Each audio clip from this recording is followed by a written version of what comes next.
Donc la dermatite atopique de l'enfant est une maladie qui est très très fréquente puisqu'elle toucherait 20-30% des nourrissons. Je ne vous parle pas de la dermatite atopique très sévère, mais toute forme de dermatite atopique comprise, donc probablement plus de 90%, c'est extrêmement facile à gérer. Ce qui est important dans la dermatite atopique, c'est de bien comprendre sa physiopathologie. On la connaît de mieux en mieux, c'est un problème de perméabilité de l'épiderme, puis de réaction inflammatoire.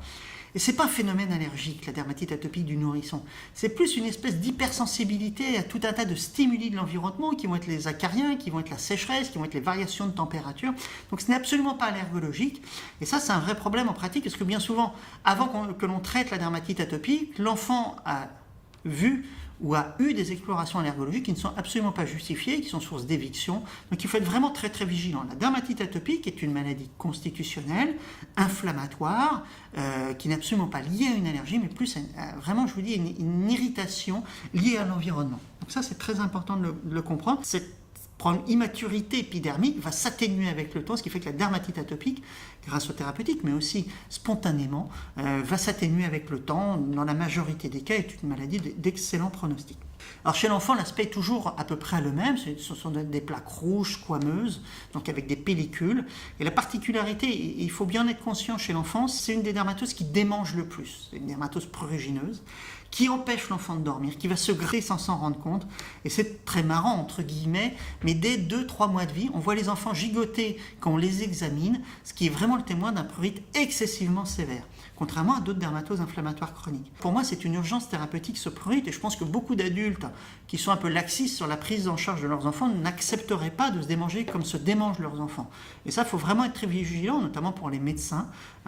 C'est une dermatose extrêmement invalidante, extrêmement prurigineuse, et se gratter 24 heures sur 24, c'est insupportable. Donc ça, c'est vraiment le signe majeur clinique, en dehors, je vous expliquais, de cette rougeur, de ces squames, avec des zones de prédilection qu'on va décrire comme plutôt les convexités chez le petit enfant, et plutôt les plis au fur et à mesure de l'avancée en âge de l'enfant. Donc c'est assez monomorphe. Après, il existe des formes particulières, des formes d'hyérythrodermie qui vont toucher tout le tégument, qui sont a priori de plus mauvais pronostic, des formes numulaires qui sont en petites plaques, qui seraient plutôt un peu plus difficiles à traiter. Il existe aussi des complications comme la lichenification. Enfin, tout ça sont des conséquences, je dirais surtout, d'un traitement insuffisant et insuffisamment précoce. Donc les traitements, depuis 30 ans, ils n'ont pas beaucoup bougé, ils sont toujours aussi exceptionnels. Les crèmes hydratantes, ça c'est vraiment 90% du traitement, à la phase aiguë, mais aussi en prévention des rechutes.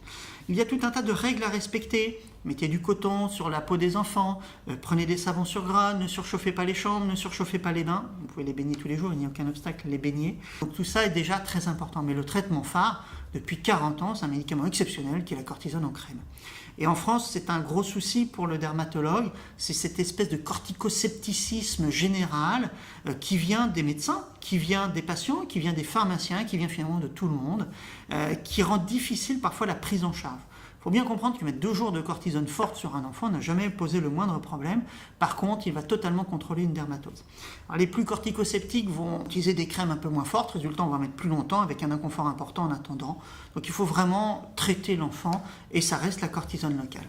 Alors, nous avions déjà quelques traitements systémiques comme la cyclosporine qui est autorisée chez l'enfant très précocement, comme le méthotrexate qui lui n'est pas autorisé mais qu'on utilise chez le plus grand enfant, qui marche assez bien mais avec une dépendance assez thérapeutique.